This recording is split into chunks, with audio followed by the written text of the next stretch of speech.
Oi, gente, desculpa, eu iniciei aqui o vivo e ele desconectou.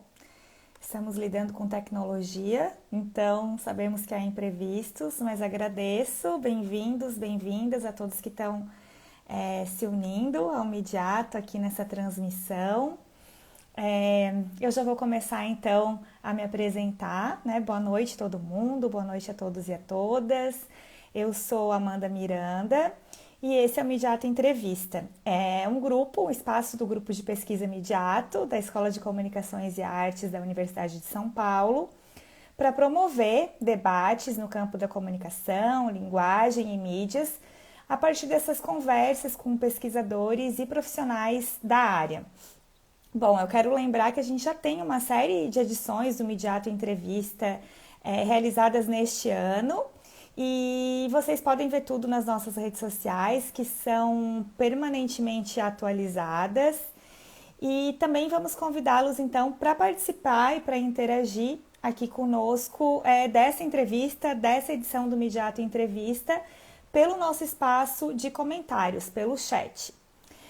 Também não esqueçam de nos seguirem nas redes sociais, tanto aqui no Instagram, né, onde vocês já estão nos acompanhando ao vivo, mas também temos página no Facebook, temos blog, temos canal no YouTube.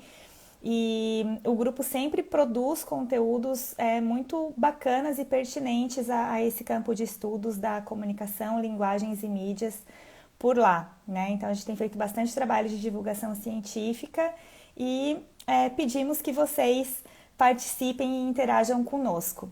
A nossa convidada já está solicitando a live, vamos aguardá-la então.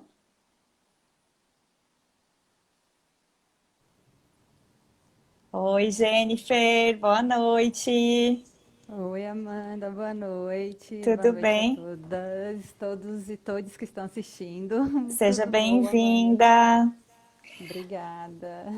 Eu vou então apresentar a Jennifer, né? Para quem não conhece ainda, a Jennifer Serra ela é pós-doutoranda e pesquisadora do Midiato.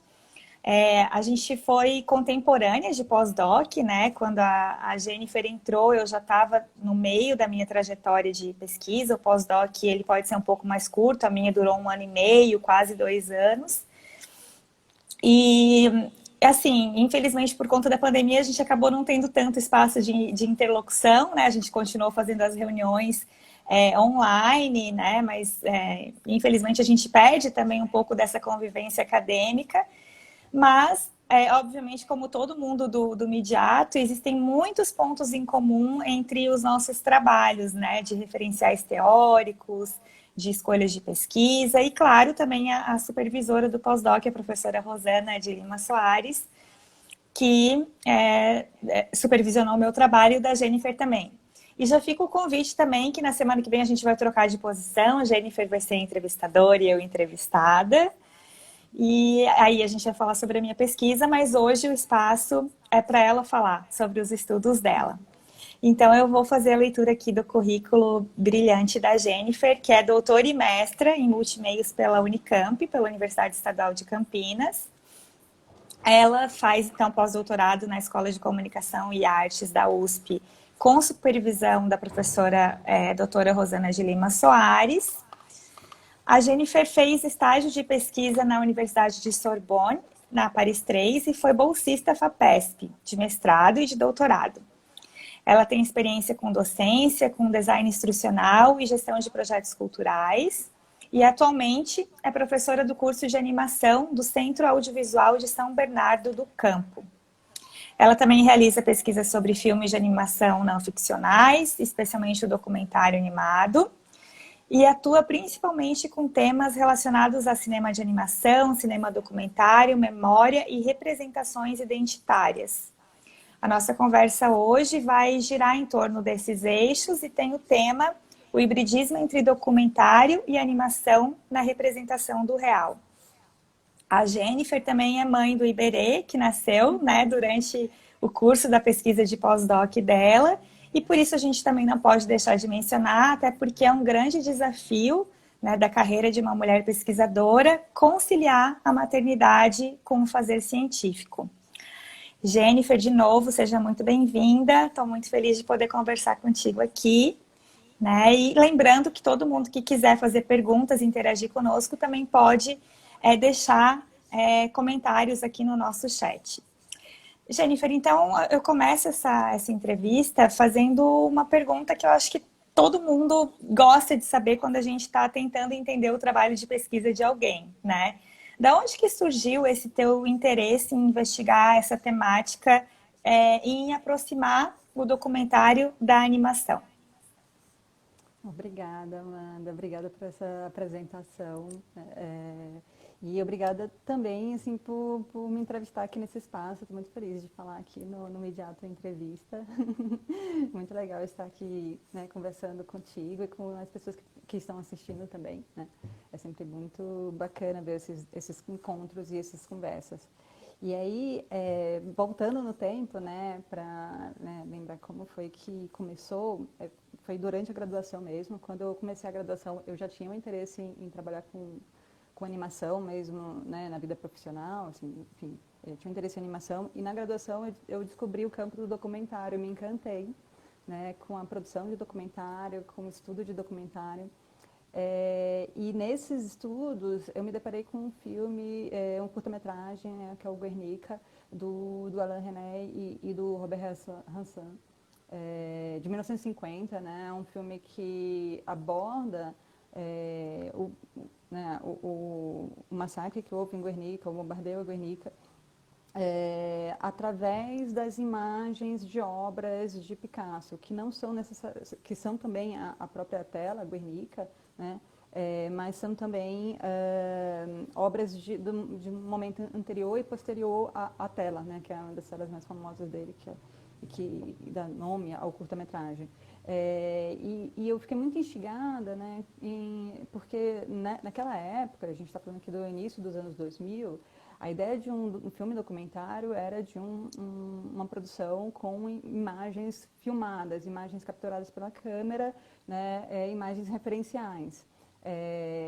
E nesse filme, esse é um filme não é de animação, né, mas todas as filmagens elas são de pinturas, são pinturas e algumas esculturas. E assim, não é um filme sobre as obras de Picasso, não é um filme sobre Picasso, também não é um filme sobre aquelas obras que estão sendo mostradas, mas as obras elas são ressignificadas, né, para representar as pessoas que sofreram nesse atentado, né, nesse bombardeio, a população daquela vila. Então, aquelas imagens elas funcionam muito como as imagens de um filme de animação, né? Elas estão lá, elas são imagens de natureza icônica, né? São desenhos, tudo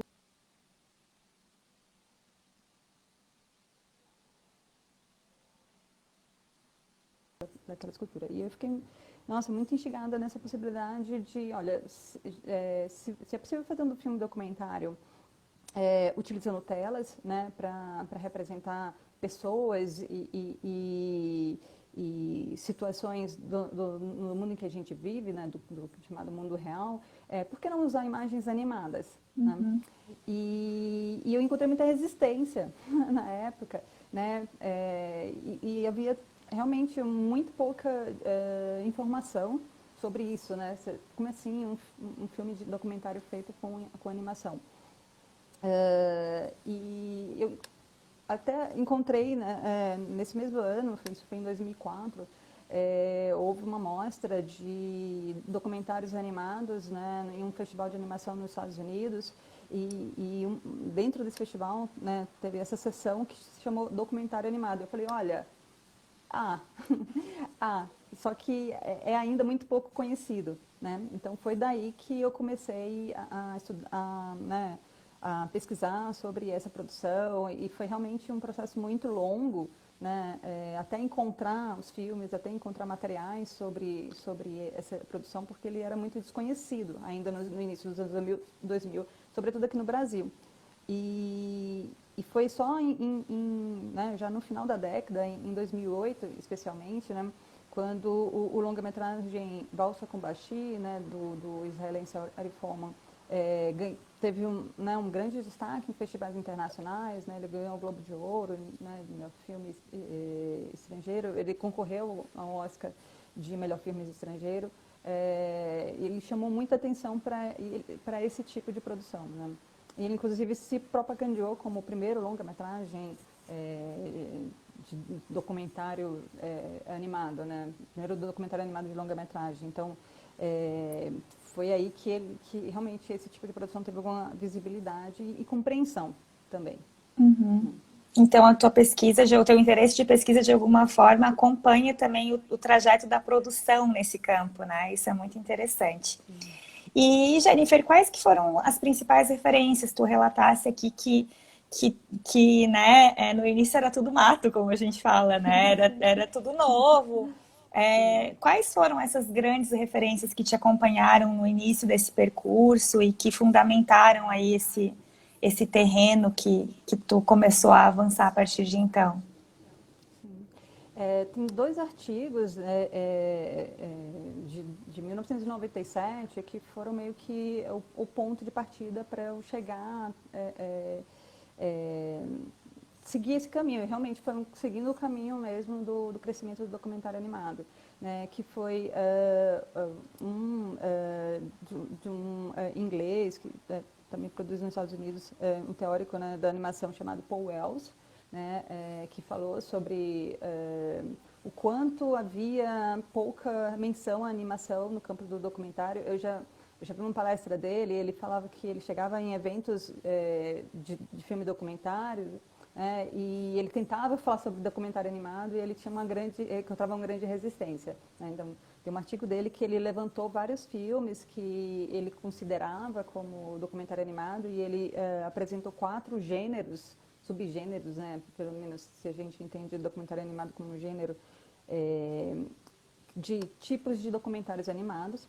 E em um outro artigo, aí, publicado nos Estados Unidos também, da professora Síbil Delgado, que é muito engraçado, né? Que ela fala, o título já faz uma menção nisso, né? Se a verdade pode ser dita, por que os cartoons, os desenhos animados não podem dizê-la, né? Se a verdade pode ser dita pelo filme, né? E ela chama atenção para que, se todo filme é uma representação, né, e o cinema digital ajudou muito a fomentar no campo do documentário uma discussão sobre o documentário ser uma representação, tanto quanto o filme de ficção, né? Ele traz aqui essa noção de que também toda imagem pode ser manipulada, toda imagem pode ser alterada, né?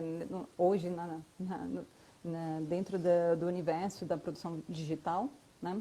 Ela fala assim, olha, se não existe mais, né, a ideia, porque o documentário está muito ligado à ideia da autenticidade, né? Se hoje a gente tem essa compreensão maior de que, olha, não é a imagem autêntica que vai definir o documentário, por que a gente não pode pensar nos filmes de animação, né, como possíveis documentários, né? E aí esses dois textos foram meio que o ponto de partida, mas também entre 2004 e 2005 já foram publicados outros, né, textos sobre documentário animado mesmo, um capítulo do professor da Inglaterra chamado Paul Ward, só dedicado ao documentário animado, né? Aqui no Brasil, a primeira estudo de documentário animado ele foi publicado em 2009, que é a tese da Indiamera Martins, no programa de design da PUC do Rio, que foi muito importante para mim. Imagina, ela que fez todo o trabalho mesmo de abrir o caminho na mata fechada, e eu fui meio que seguindo, então foi muito, muito importante para isso, né? Para realmente inaugurar aqui os estudos sobre esse tema. E esses, assim, as principais referências sobre esse objeto. Mas na minha pesquisa inicial, né, pesquisa de mestrado, que eu comecei então a estudar documentário animado formalmente no mestrado, foi o teórico francês Roger Dain, né, que trabalha com a abordagem semi-pragmática, né, e no mestrado eu utilizei uma dos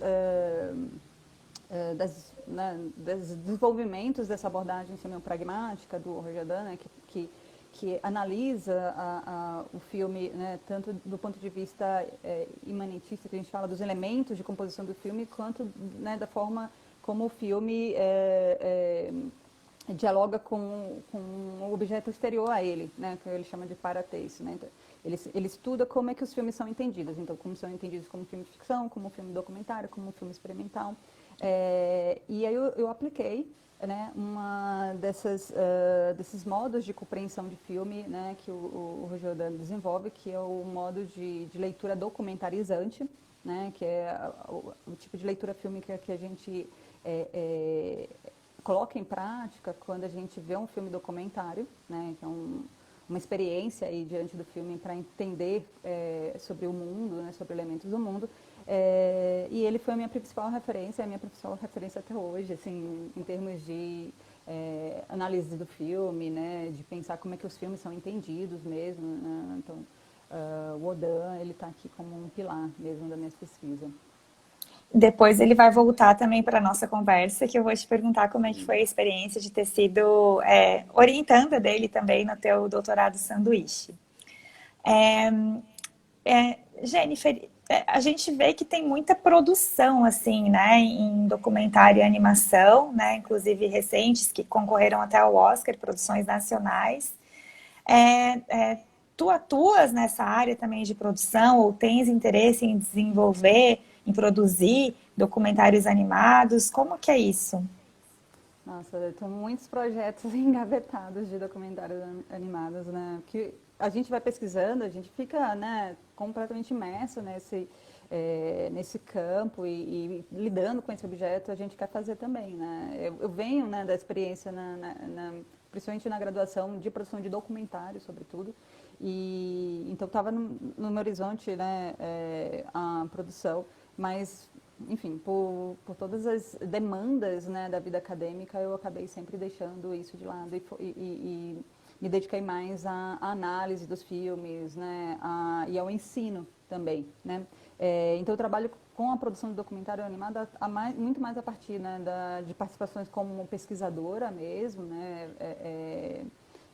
fazendo mais um auxílio, né, orientando, né, projetos em desenvolvimento, e em oficinas, né, de produção de documentário animado, e nas minhas aulas também, e no grupo de produção que a gente tem na escola em que eu dou aulas, né, no CAV, a gente tem um grupo de estudos de animação em que a gente produz bastante. Então, eu sempre penso no documentário animado como um objeto, né, especial de produção, né? É algo que eu sempre tento incorporar, né? Pelo menos eu tenho isso no meu horizonte. Em breve. Em breve nos Quem sabe cinemas mais perto, nos cinemas mais sim, próximos de você. né, nos festivais mais próximos. Isso. Tu chegou a comentar brevemente no início da nossa conversa sobre a tua graduação, né, em produção cultural. No que tu acha que esse momento assim inicial, né, de encontro às vezes do pesquisador com seus primeiros objetos e também da atuação prática mesmo, né, que a gente está num campo de comunicação social aplicada, de pesquisa social aplicada, tem sempre uma interface com a prática. No que tu achas que essa graduação em especial contribuiu para a tua trajetória como pesquisadora e como pesquisadora desse objeto também?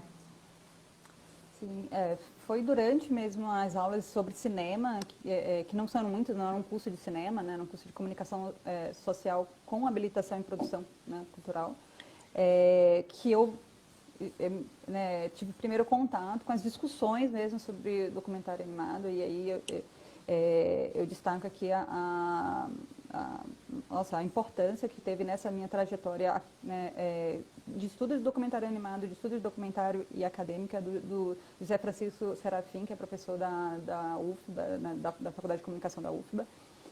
Foi ele que me mostrou, inclusive foi na aula dele que eu assisti o Guernica, e foi ele que, né, travou os primeiros diálogos comigo sobre essa produção.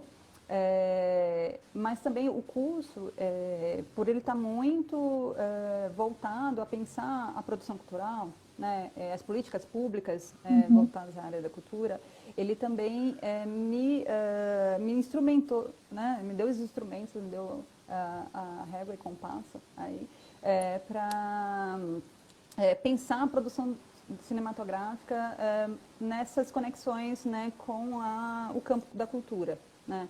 Então, eu acho que pensar um documentário animado a partir da leitura fílmica, por exemplo, né, de como o filme é entendido, né, do ponto de vista da recepção, já foi uma decorrência desse olhar mais voltado, né, a como as pessoas estão lidando, estão fruindo, estão tendo contato com a produção. É muito mais, então, do ponto de vista, né, do público, digamos assim, né? E de como o campo da cultura, o contexto cultural, ele fornece as chaves para a compreensão dos filmes, né? E foi por conta da graduação, do curso e dos próprios trabalhos que eu fiz antes de entrar na pós-graduação, como no campo da produção mesmo. É interessante também, é claro, né? Cada pesquisador tem a sua própria trajetória e alguns têm uma trajetória quase que errante, assim, como é o meu caso, que fui migrando de objeto, estudei em programa interdisciplinar, depois voltei para a minha área de jornalismo, mas no teu caso tem uma linearidade e uma coerência muito marcantes, assim, muito visíveis, né? Para quem te escuta falar também sobre isso. Mas pulando agora da graduação para o doutorado, fazendo um pulinho temporal, eu queria que tu contasse um pouquinho mais sobre essa experiência com no doutorado sanduíche na França, né? Que tu tivestes a orientação do Roger Audin, que é uma grande referência dos teus trabalhos e também é um intelectual importantíssimo aí do nosso campo de estudos, do audiovisual. Olha, foi maravilhosa a experiência. Eu só tenho, assim, a palavra que resume é assim, é a do maravilhamento mesmo, porque imagina, né? Eu tinha estudado o Dan, trabalhado com ele no mestrado, né? Não estava no meu horizonte fazer o sanduíche com ele. Assim, eu achava que seria muito difícil. Assim, eu quando eu fiz, né, o sanduíche, ele foi meu supervisor, ele já era professor emérito, né, então ele já estava aposentado, ele nem vivia mais em Paris, né, nessa época, mas ele foi para lá constantemente para acompanhar um dos seminários da Paris 3, né, que acho que é Roger Audin, que tem o nome dele, inclusive, que é um conjunto de seminários que recebem pesquisadores de fora da França, né? Então são estrangeiros e foi maravilhoso, né? Ter essa vivência, né? Ter essa experiência lá. Então imagina, né? Eu cheguei lá com todo esse já com com essa importância do Audin para a minha pesquisa. Estava assim, né, radiante, né, com essa possibilidade de ter esse contato maior com ele. E ele foi, eu digo hoje, né, que ele é importante na minha vida acadêmica, não só como uma referência teórica, mas ele foi tão gentil, ele foi tão generoso, que ele me mostrou um lado da academia que infelizmente ainda é raro, assim, não é tão comum, é raro, né, de você ver, primeiro, pessoas completamente dedicadas, né, à pesquisa acadêmica, isso é mais comum, né, mas assim, são dedicadas também a disseminar o seu conhecimento, né, são abertas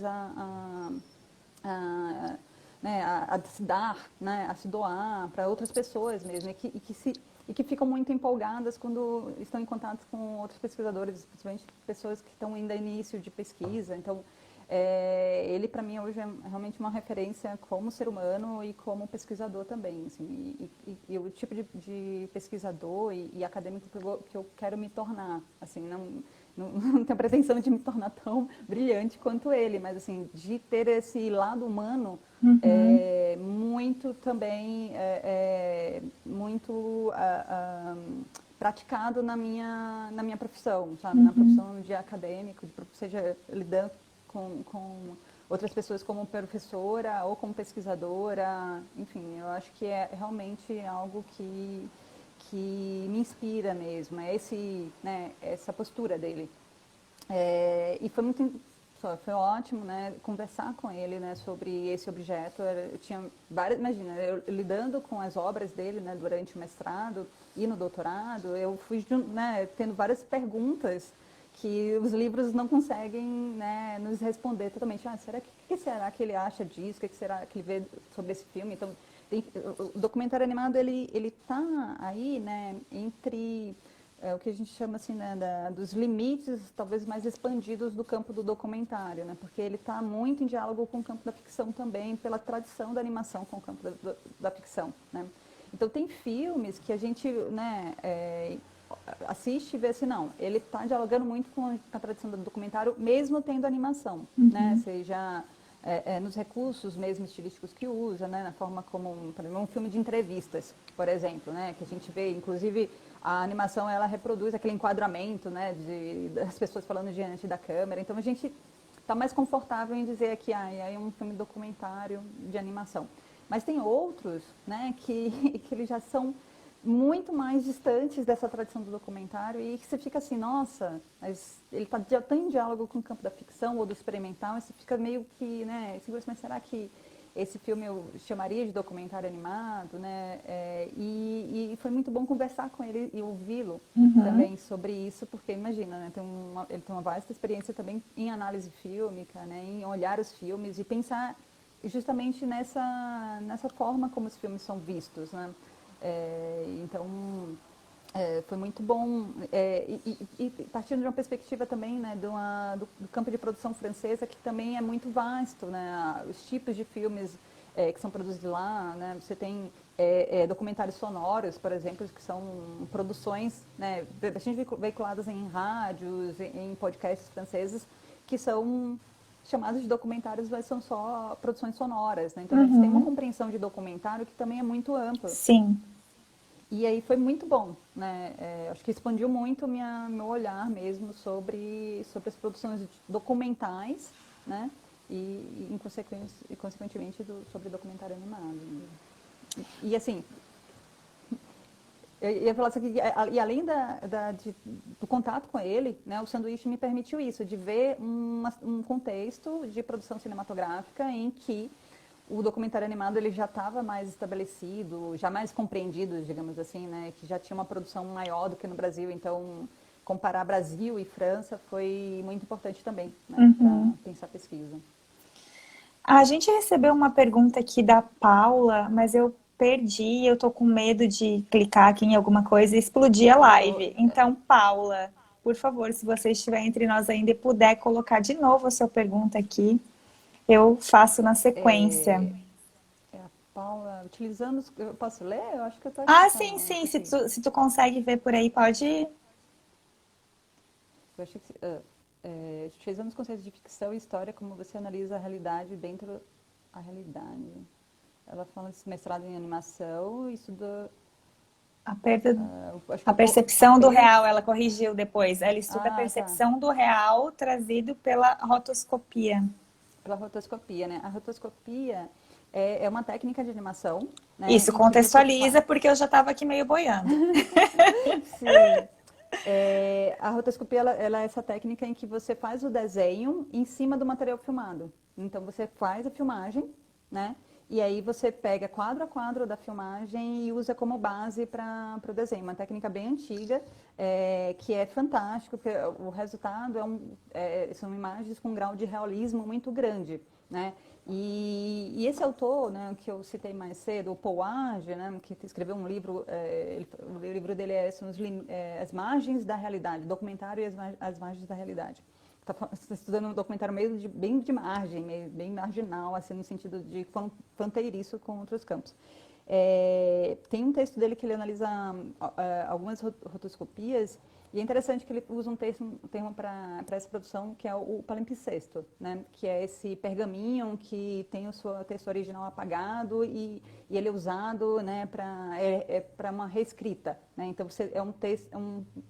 um material que traz os resquícios, né, do texto original, do texto anterior, junto com o texto novo, né, para pensar a rotoscopia, porque a animação produzida pela rotoscopia, né, ela tem a imagem, o desenho, mas ela traz os resquícios da filmagem. Né, ela tem, então, um grau maior de uma conexão com a realidade. Né, e isso está faz parte, vai influenciar extremamente a experiência fílmica que você tem com esse tipo de produção, né? Não tá, é como se a filmagem, né, a imagem então referencial, né, a imagem do mundo histórico, do mundo real, né, ela tivesse ali presente de uma forma latente, né? Então ela traz essa complexidade mesmo, né? De ter essa conexão física com a realidade que é produzida pela imagem da câmera, Uhum, ali de alguma forma presente, né? Mesmo ausente, né? uhum. E é muito interessante. E os filmes que trabalham com rotoscopia, eles têm esse reforço aí, né? Realmente nas formas em que o documentário animado dialoga com, né, representação da realidade por conta mesmo dessa natureza da técnica. Tu consegues lembrar, assim, de algum exemplo de documentário animado que tenha utilizado essa técnica?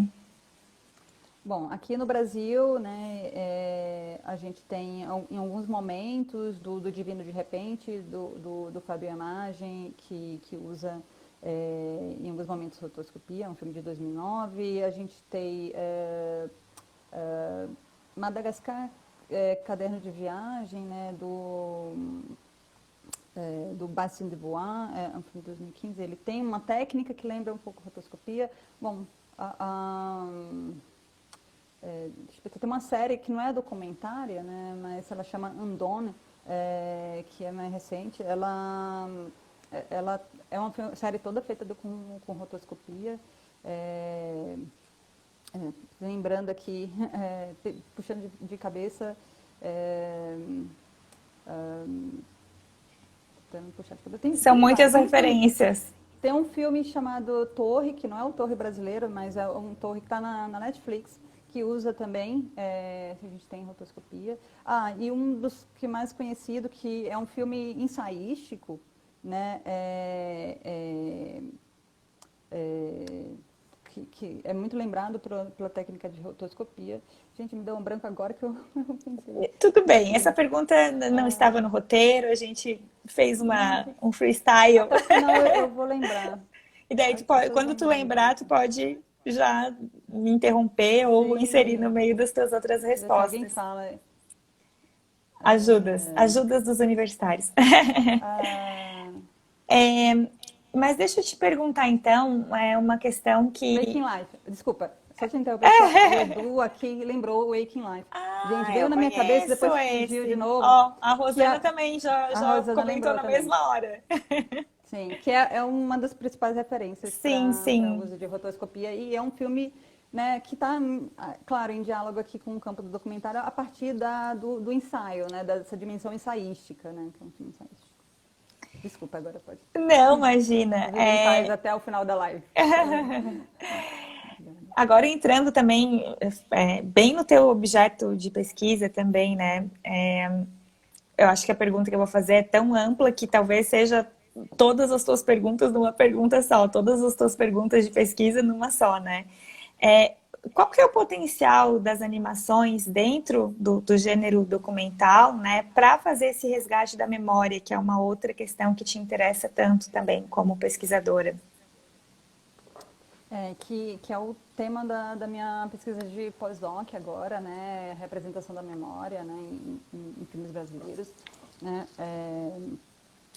primeiro pela própria, assim, se eu pensar a memória, né, ela não é algo fixo, né, ela é algo fluido, ela é algo vivo, ela está sempre em transformação, e o que os teóricos mesmo dos estudos de memória falam, né que é o Maurice Albirrox,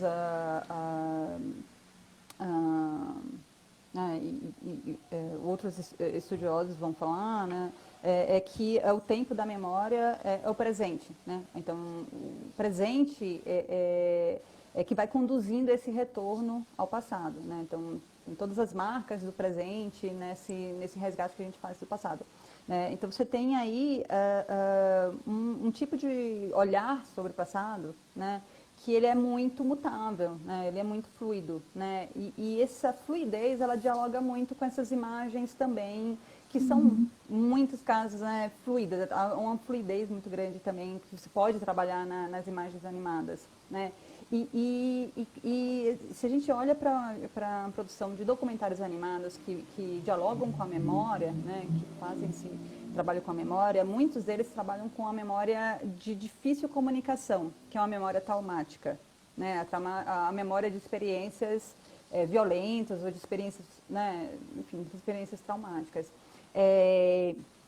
E acessar esse tipo de memória, que é uma memória de difícil acesso, né, talvez não seja tão não esteja tão em acordo com uma imagem que está com a imagem da câmera, que está muito conectado com essa ideia do acesso direto ao real, né, quanto da animação, né, que primeiro ela leva uma imagem que se construi de uma forma de um processo, de um fazer quase que manual, né, inclusive muitos filmes são autobiográficos que trabalham com a memória, também não são todos, né, você tem essa ideia de que também a animação é muito potente para o trabalho autobiográfico, né. Então, no próprio fazer, que leva um tempo, que é um fazer muitas vezes manual, né, você está em processando esse passado, né?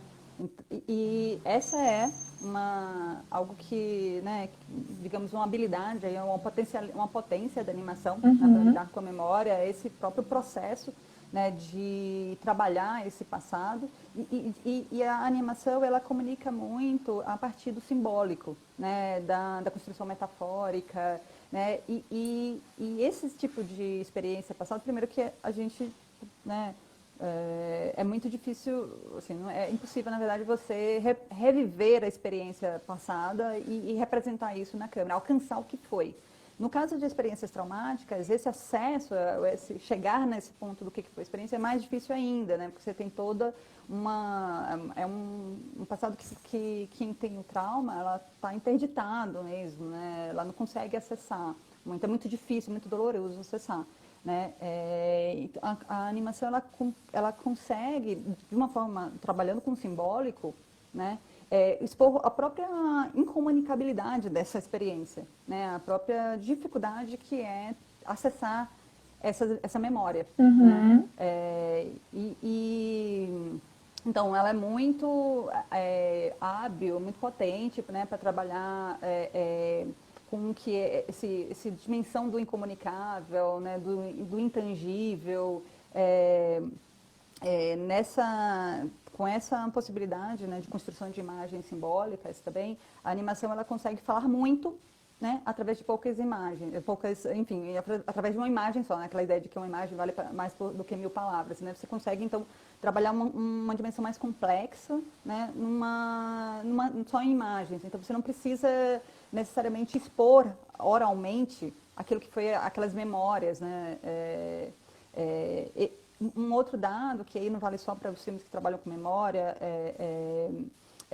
de como a animação ela protege visualmente as pessoas, né? Então ela protege o anonimato, né, das pessoas. Então se você está trabalhando com memórias que são essas memórias difíceis, né? Então você consegue aí preservar e também não gerar uma espetacularização, né, em torno desses personagens que estão lá expondo nessas memórias.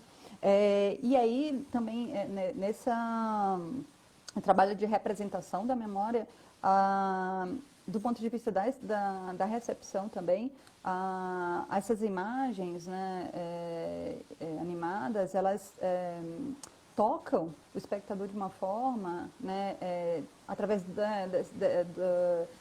de uma composição poética, né, de uma representação poética, elas tocam a sensibilidade dessas pessoas, elas conseguem tanto fazer com que a pessoa tenha uma empatia, né, muito grande e consiga realmente, né, se colocar, assim, pelo menos se aproximar, né, de quem está expondo, né, a sua memória, como também ela fomenta os resgates das memórias de quem assiste, né? Então ele é realmente um meio bem propício que eu pude perceber, né, analisando os filmes, e também algo que é bem comentado, né, por estudiosos principalmente do documentário animado, né, de como a animação ela consegue tanto né, conquistar o espectador, assim, né, de fomentar essa empatia, como também ela suscita no espectador a projeção das suas próprias memórias, né? Uhum. Bom, acho que a tua resposta dialogou bastante com a minha próxima pergunta também, que era justamente sobre essa questão da representação do irrepresentável, né? Da capacidade da animação de atingir esse eixo. Que muitas vezes um Sim. produto tradicional, realista, né, não consegue, ou se conseguir vai esbarrar em questões éticas muito delicadas também, né? Então, Sim. já vou aproveitar para engatar na outra pergunta, que é com relação aos documentários animados que tu entendes, a partir do teu olhar de pesquisadora, que tenham marcado o gênero. Tanto os mais recentes quanto os mais antigos. Eu sei que tu tem muitas referências, tu já citou várias, né?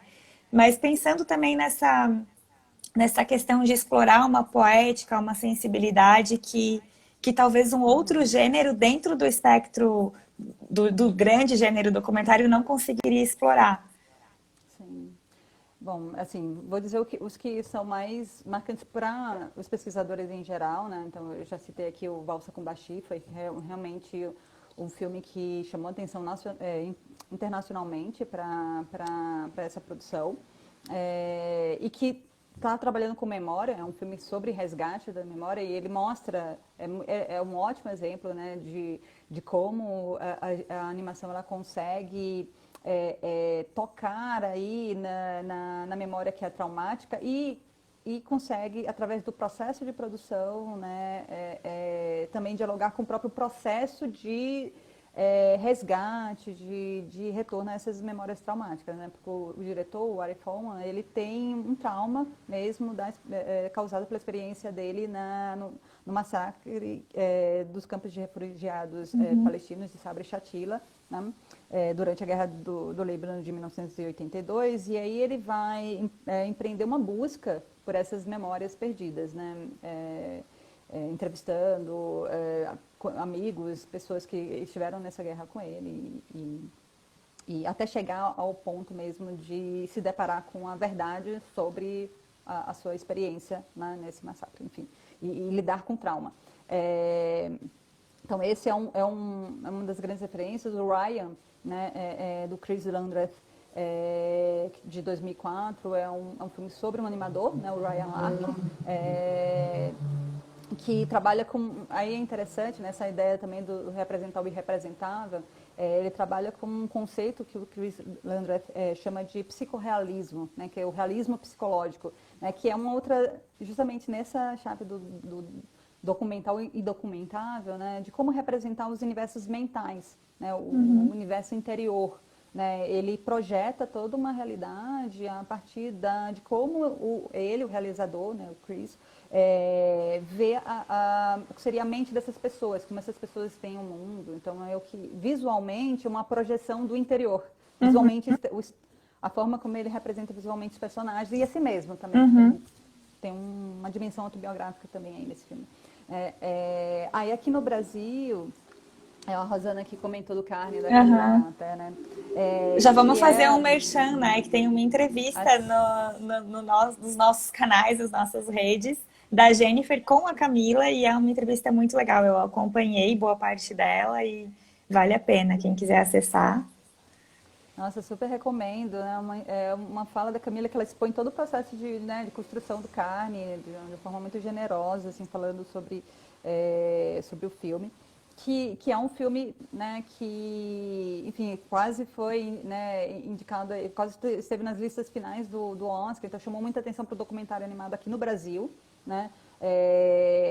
É um filme de referência, né, tanto para, né, para o documentário animado, como também da abordagem da representação feminina, né, na animação, no documentário também. Então, você tem 5 mulheres falando sobre experiências que são comuns às mulheres, né, de violência, né, de objetificação do corpo, dessa relação com o próprio corpo.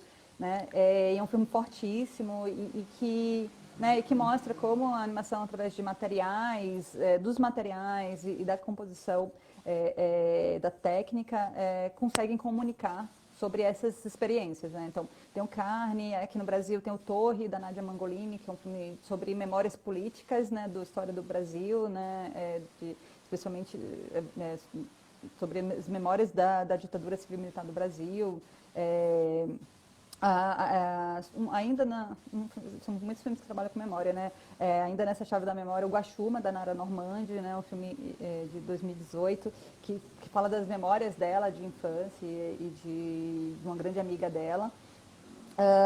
Aqui no Brasil também, o Dossiê Rebordosa, de 2008, foi o primeiro trabalho do Estúdio Koala, aqui de São Paulo, com as obras do Angeli. Depois eles fizeram um curta-metragem, depois eles fizeram uma série que está no Canal Brasil, que é o Angeli The Killer, e agora eles estão lançando, esse mês eles lançaram o Bob Cuspe, Nós Não Gostamos de Gente, sempre dialogando com a obra do Angeli, que é super importante também, como eles estão mesclando aqui ficção e documentário de diversas formas, né, ao longo dessa produção, muito interessante, né?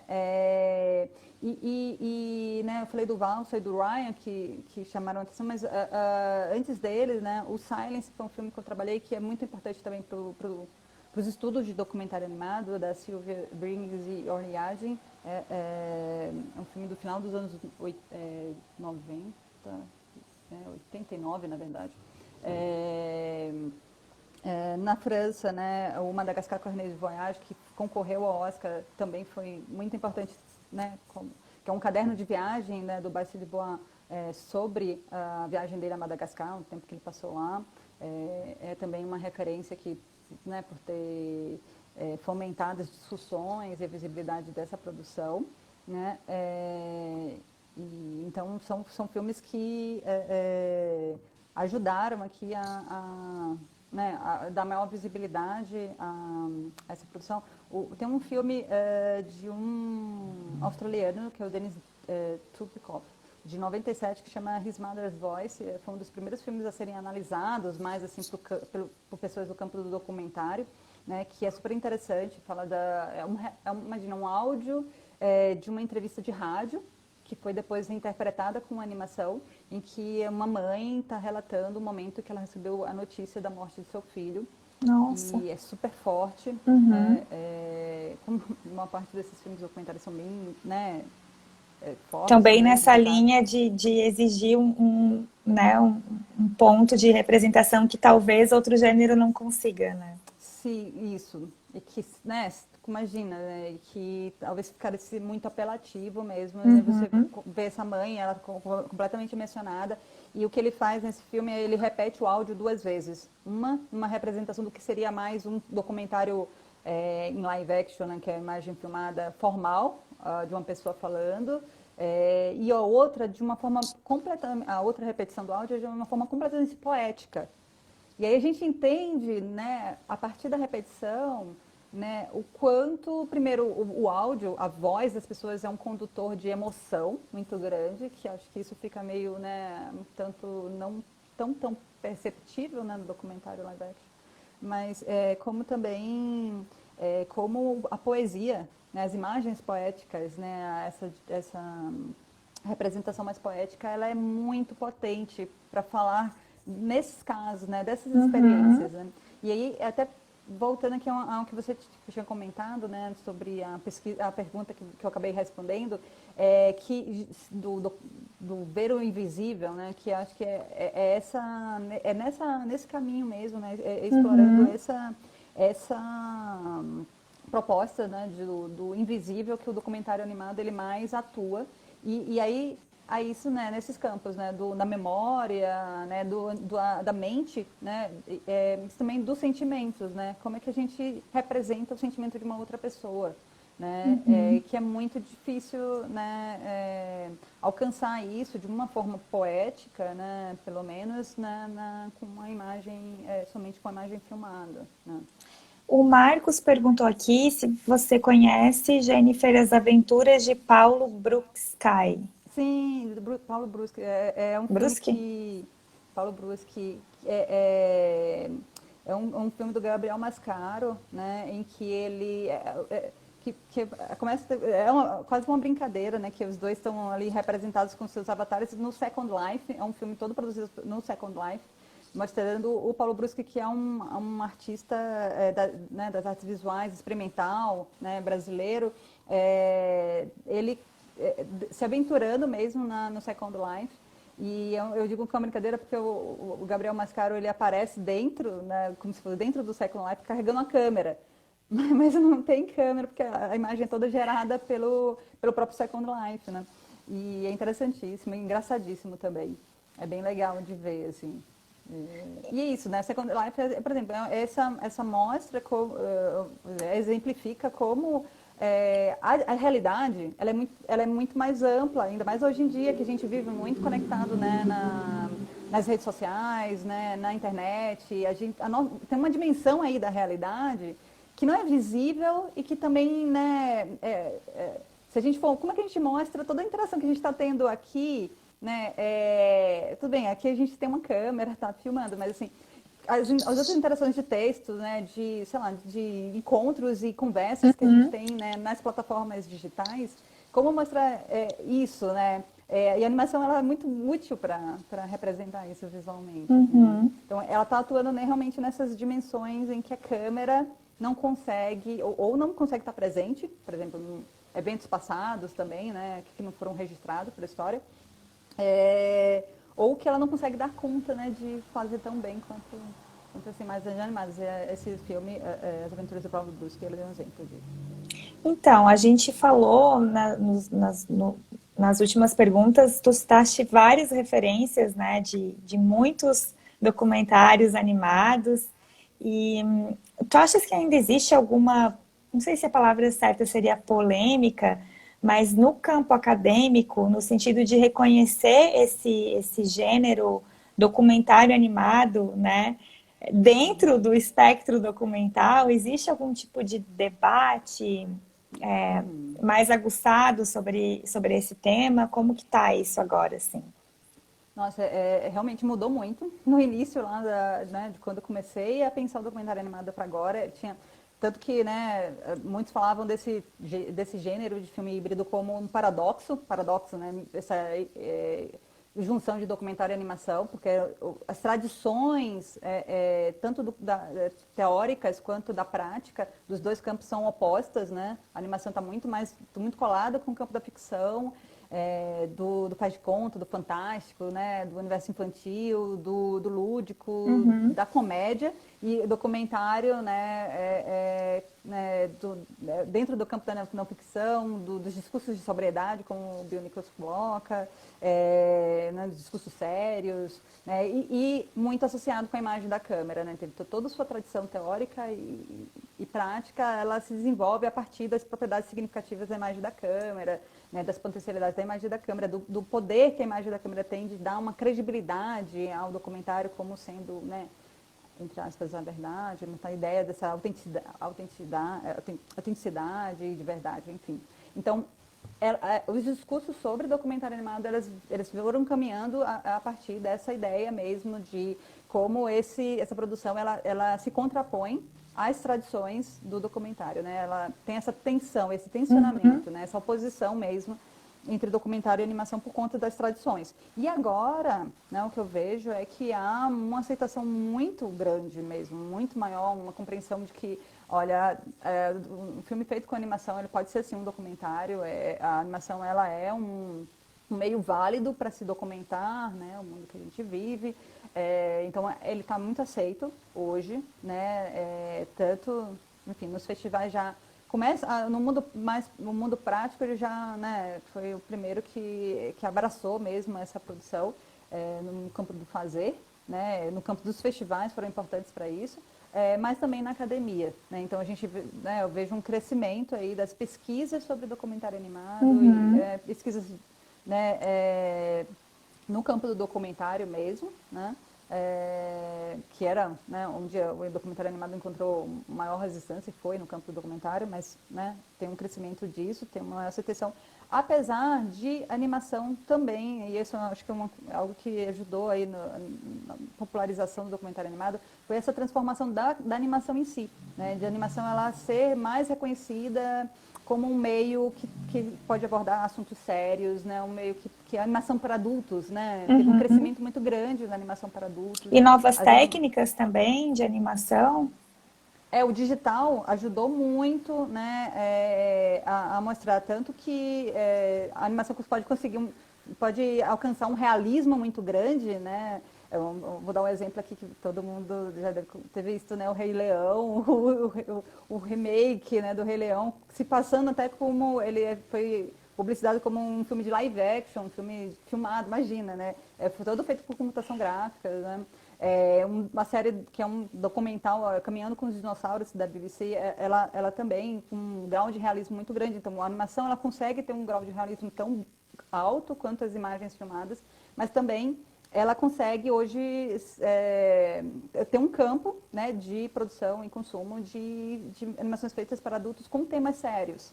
Né? Isso ajudou também ela ser mais aceita e ela começou a ser mais aceita também na academia, ter mais, né? Mas ela ainda não tinha tanto Marginal, era marginal.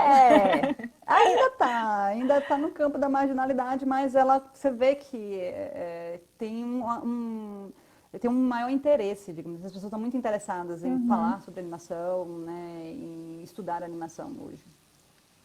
Legal. Então eu vou emendar também duas perguntas em uma, porque eu acho que talvez seja a nossa última pergunta. Depois eu vou dar mais uma repassadinha no chat para ver se surgiu mais alguma coisa aqui. Eu queria saber, Jennifer, das tuas próximas etapas como pesquisadora, quais os teus planos, tanto na finalização do pós-doc, quanto em objetos eventuais que tu já estejas mapeando dentro dos teus interesses.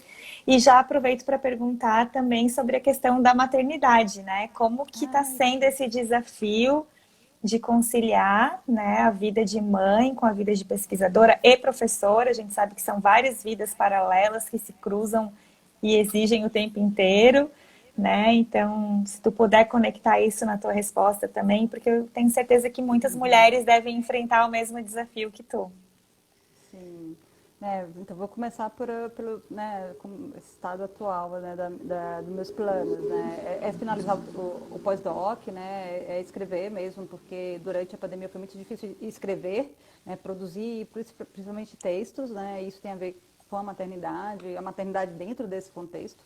Né, de não ter acesso a uma rede de apoio familiar, né, de amigos, por conta do isolamento social. Né, as creches estavam fechadas, a gente não conseguiu vaga também nas creches por redução mesmo de número de vagas, né, tanto em creches públicas quanto particulares. Então, imagina, né, a gente, quando eu digo a gente, sou eu e o Matheus, que é meu companheiro, né, nós dois, né, nos revezamos nesse cuidado com o Iberê. Então, o meu plano assim, é terminar, né, a parte escrita, principalmente, né, dos resultados do pós-doc e produzir também, tirar do papel. Eu acho que a maternidade ajuda nisso também, sabe? Eu acho fantástico isso, porque enfim, você está passando por uma experiência de criação, de dar vida, né, a um ser, e isso te estimula muito, muito mesmo. Eu posso dizer que é muito estimulante. Né? Você, tanto que colocar para fora assim, seus projetos que mais te tocam, né? Que você nunca, né, teve muito, não sei se é coragem a palavra, mas enfim, né? Você deixou guardado por muito tempo, você tem uma urgência de criar, né? Você tem uma força criativa aí muito grande. Então eu tenho alguns projetos assim, de produção de documentários animados, também de documentário que mistura animação com live action. Sobre maternidade, sobre sexualidade feminina, é um campo que eu quero explorar mais assim, no fazer mesmo. E também eu estava esperando ter um filho para fazer um sobre infância com crianças, que é fantástico. Eu acho que as crianças veem o mundo de uma forma muito honesta, muito bonita e justamente muito poética. Né? E eu acho isso interessantíssimo. E aí, falando da maternidade e academia, são dois campos, são duas experiências, na verdade, intensas, né? e que só mais recentemente a gente está vendo uma abertura para aceitação, dando um espaço para a maternidade na academia, né? É muito difícil, a maior parte dos relatos, né, de mães sobre essa tentativa de continuar os estudos, continuar a pesquisa na academia é de resistência, né, é de dificuldades e assim, eu tive uma sorte muito grande, né, de ter uma supervisora extremamente parceira, né, compreensiva, que é a Rosana. Agradeço muitíssimo a Rosana e a você e as minhas colegas e meus colegas do Midiato, porque foram todos muito receptivos, me deram um suporte muito grande. Essa rede que a gente fala, né, que é importante para a maternidade, eu encontrei justamente assim, na academia muito, que é super importante, porque a gente está passando por uma experiência que é bem, né, limítrofe, assim, te coloca no limite, né, no limite do seu emocional, físico, uma experiência nova. Para mim, é a primeira maternidade, então é tudo muito novo. Então, te exige muito. Então, se você não consegue ter uma rede, é muito difícil, né, que você siga adiante. A gente teve alguns avanços com relação entre maternidade e vida acadêmica nos últimos anos, né? Então, agora a gente tem um espaço dedicado no Lattes, né, para colocar o período da licença maternidade, né? Mais recentemente nessa onda, né, né, de maior, né, inclusão das mães, porque incluir mães em qualquer espaço é incluir mulheres, né? Então, de maior inclusão das mulheres mães na academia.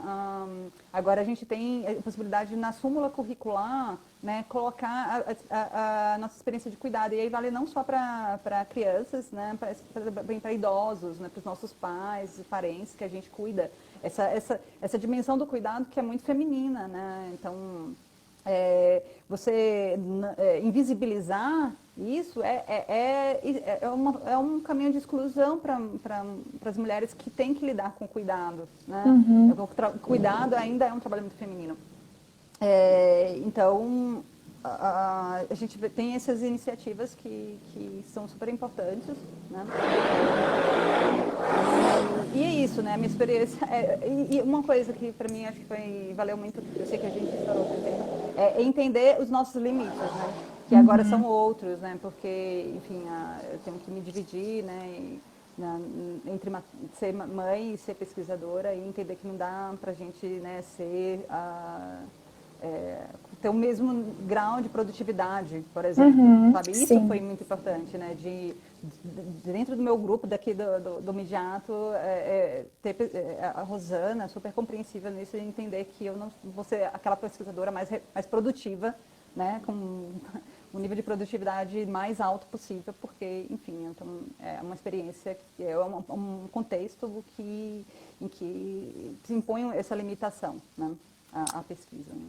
E a gente faz questão de tocar nesse assunto aqui nessa live, porque todo o planejamento dela foi atravessado pelas questões de maternidade da Jennifer, né?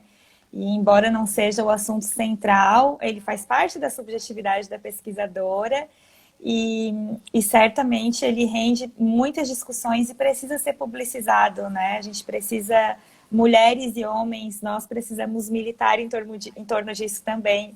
É mais uma causa aí pra gente, né? Em todos os campos do conhecimento e queria te parabenizar, né, por assumir esse papel de mãe pesquisadora e de conduzi-los com tanto empenho e dedicação e trazer tantas ótimas referências aqui pra gente nessa nossa conversa. Surgiram algumas perguntas, acho que surgiu uma pergunta aqui que eu acho que dá para, de repente, tu responder antes da gente encerrar, da Babi Bubuti. Gene, você ouviu falar desse metaverse e NFT? Para mim, isso é uma linguagem que eu não domino. O que acha disso? Daí eu acho que depois a gente pode encerrar, então, depois dessa pergunta. Não sei se tu está localizando. É da Sabrina. Sabrina é uma querida, está em Londres. Um beijo. Uma pesquisadora, uma amiga que foi pesquisadora contemporânea do meu mestrado. Queridíssima. Obrigada, Sá. Eu sou péssima com siglas, né? Talvez se você Metaverso e NFT. colocar aqui ah, que eu tô. Não sei se ela está acompanhando a gente ainda, mas de qualquer forma também, de repente, depois vocês podem trocar Ah, mensagem sim. ou continuar a interlocução em outro Sim, lugar. eu queria agradecer, te agradecer pelas suas palavras, Amanda, mas também agradecer por você trazer, né? Foi iniciativa sua, né? Uhum. Né, trazer esse tema da maternidade, que é uma outra coisa, a gente fica meio segura sobre, ai, será que eu falo sobre isso ou não, né? Mas que como você falou, atravessa, esse tema atravessa toda a minha produção aqui dos últimos 2 anos, né? Uhum. E realmente, eu não sou hoje uma pesquisadora sem ser mãe, sabe? Uhum. E esse é um tema que precisa ser mais falado na academia, precisa ser mais discutido, sim, Já fica no concordo nosso plenamente. planejamento de lives para o próximo ano, vamos anotar.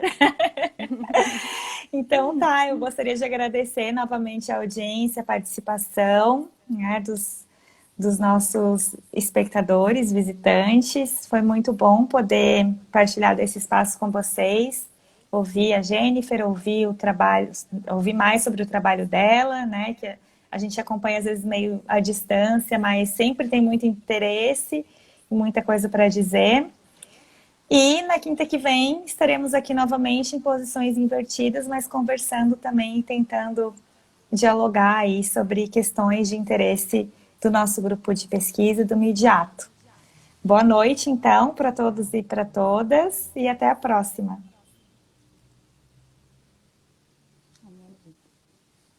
Tchau, gente.